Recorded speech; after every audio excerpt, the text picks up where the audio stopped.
Hello all, welcome to EduTap.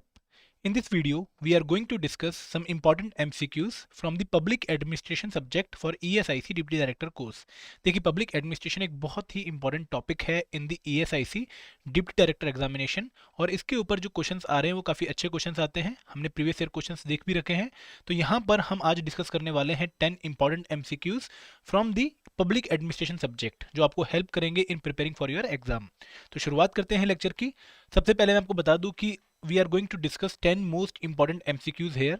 तो आप लोगों को मैं बोलूंगा कि आप पेन पेपर लेके बैठें और अगर आपका आंसर सही होता है तो प्लीज ऐड +1 मार्क्स और अगर आपका आंसर गलत होता है तो please subtract -0.33 marks because generally in the examinations conducted by UPSC there is 1/3 negative marking. ठीक है, तो हम जो 10 क्वेश्चन प्रैक्टिस करने वाले हैं हम एंड में देखेंगे कि हमारा स्कोर क्या रहा है. ठीक है, तो शुरुआत करते हैं.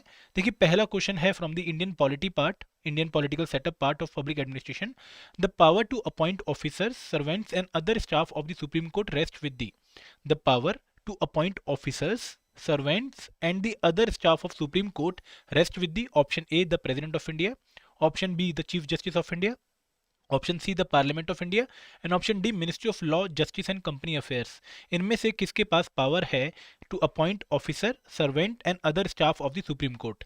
तो देखिए यहाँ पर आप लोग कंफ्यूज मत होइए क्योंकि कई बार बच्चे सोचते हैं कि प्रेसिडेंट ऑफ इंडिया ही सुप्रीम कोर्ट की सारी अपॉइंटमेंट करते हैं, बट ऐसा नहीं है.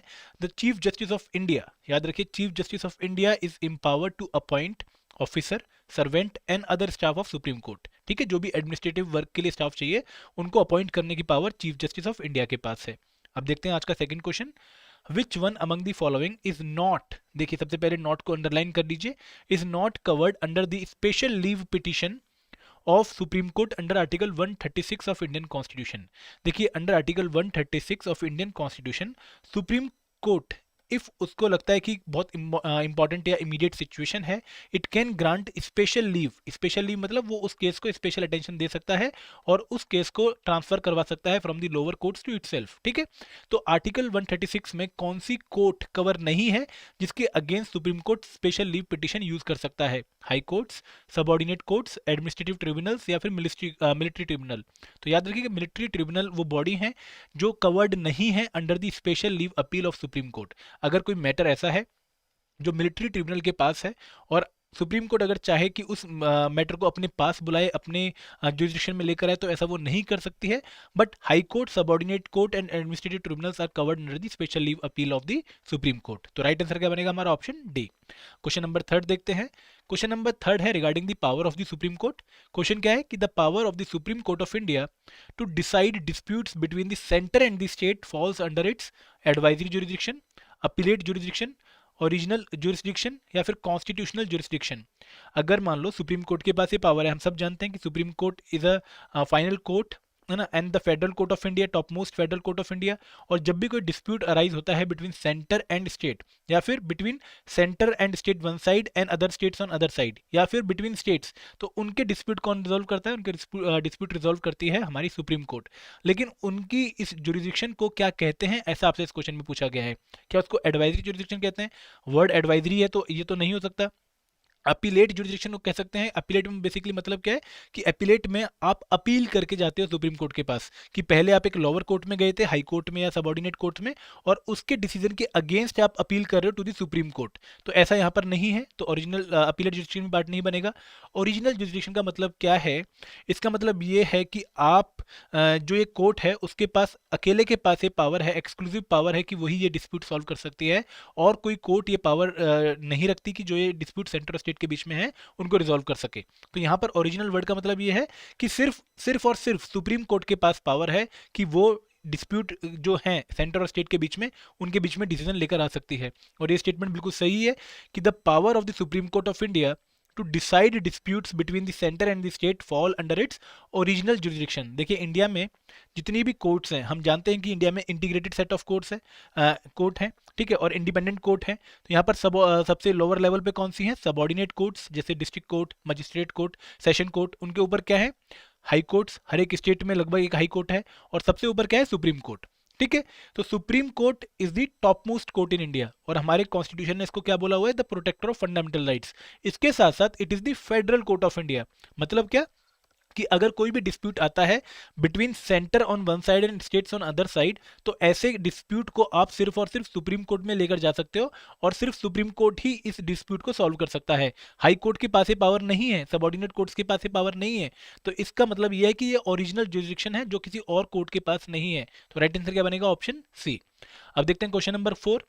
विच among the following is the final authority to decide on the question on disqualification under anti defection law in India? देखिए, एंटी डिफेक्शन लॉ एक ऐसा लॉ है जो इंडिया में डिफेक्शंस को प्रोहिबिट करता है और रोकता है। डिफेक्शन का मतलब क्या है? बेसिकली दल बदलू, कि जैसे एक एमपी या एमएलए है जिसने एक पर्टिकुलर पार्टी की सीट से चुनाव लड़ा और वो चुनाव जीत गया, लेकिन चुनाव जीतने के बाद उसने दूसरी पार्टी ज्वाइन कर ली, तो वो कहते हैं कि अपनी पार्टी से डिफेक्ट कर गया। तो ऐसी चीज़ों को रोकने के लिए, अब ऐसी चीज़ों को रोकना क्यों है? ताकि इंडिया में पॉलिटिकल स्टेबिलिटी बनी रहे। तो ऐसी पॉलिटिकल स्टेबिलिटी को बना के रखने के लिए एंटी डिफेक्शन लॉ इंडिया में लेकर आया गया by 52nd constitutional amendment act of 1985। तो उसी के रिगार्डिंग एक क्वेश्चन है कि which among the following is the final authority to decide on the question on disqualification under anti-defection law in India? High courts, President of India, Minister of Parliamentary Affairs या Presiding Officer of the House? कि अगर मान लो एक question arise होता है कि कोई MP या एमएलए डिस्क्वालीफाई है या नहीं है on the ground of defection, तो इस केस में कौन सी अथॉरिटी का डिसीजन फाइनल होगा? ठीक है, तो आपको मैं बता दूं कि यहाँ पर presiding officer of the house जो है उनका डिसीजन फाइनल होगा। अगर एमपी है लोकसभा का, तो इस केस में speaker of the Lok Sabha is the final deciding authority.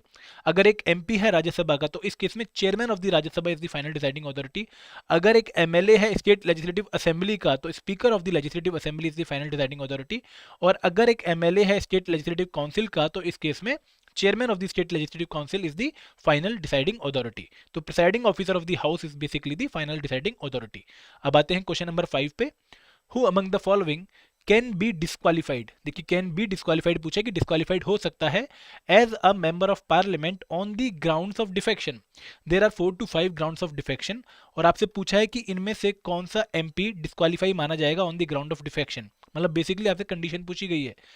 Option A है independent member joining any political party any time after election. देखिए, आपने बहुत बार सुना होगा कि निर्दलीय चुनाव लड़ रहे हैं, इंडिपेंडेंट मेंबर चुनाव लड़ रहे हैं, मतलब वो किसी पार्टी की सीट से चुनाव नहीं लड़ रहे, वो इंडिपेंडेंटली चुनाव लड़ रहे हैं, they are not belonging to any party. तो अगर वो चुनाव जीत जाते हैं और चुनाव जीतने के बाद कोई पॉलिटिकल पार्टी ज्वाइन कर लेते हैं, क्या वो डिस्क्वालीफाइड हैं as a MP on ground of defection? देखते हैं अभी। सेकंड ऑप्शन है nominated member joining any political party before the expiry of 6 month. देखिए, राज्यसभा में जो 12 सीट्स हैं उनकी नॉमिनेशन होती है, वो नॉमिनेशन के थ्रू फिल होते हैं। कौन नॉमिनेट करता है? प्रेसिडेंट ऑफ इंडिया नॉमिनेट करता है from the field of literature, art, science and social service.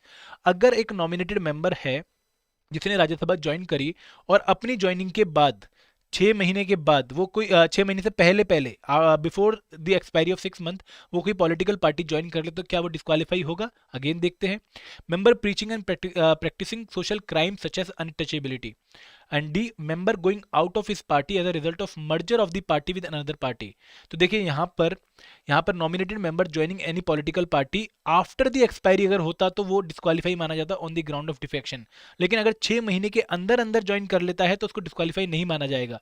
Member preaching and practising social crime such as untouchability, it is a ground of disqualification of member of parliament under RPA 1951, Representation of People Act of 1951, but not on the ground of defection.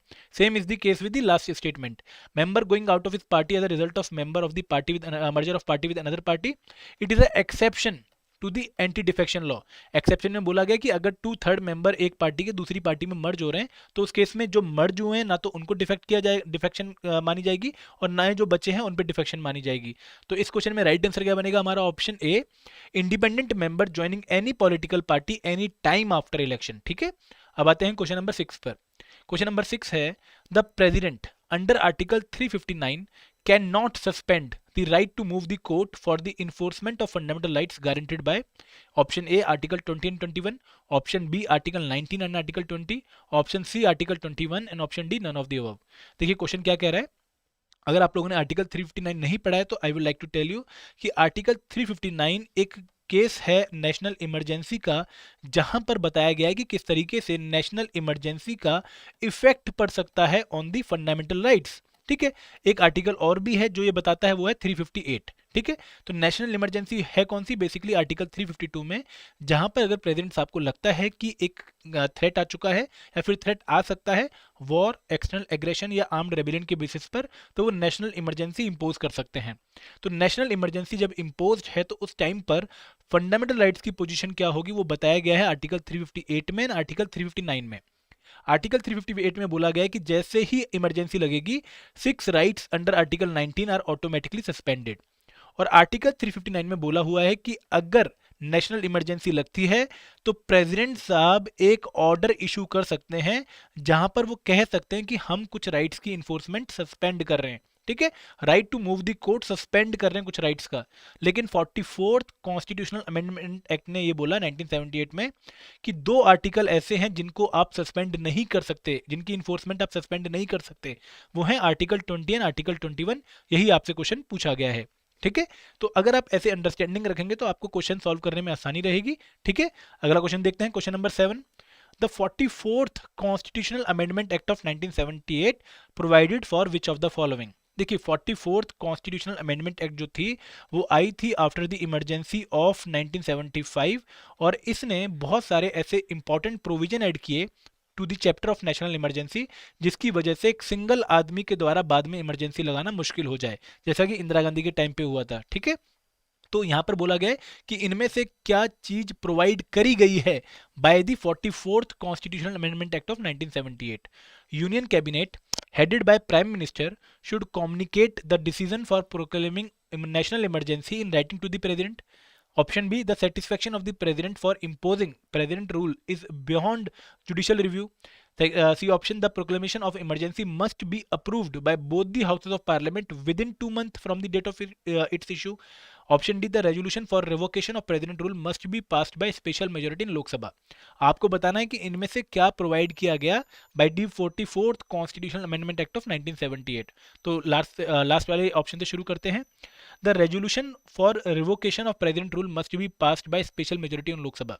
देखिए 44th constitutional amendment act ने क्या किया, लोकसभा को power दी कि वो भी अगर चाहे तो रेजोल्यूशन पास कर सकता है for the revocation of national emergency.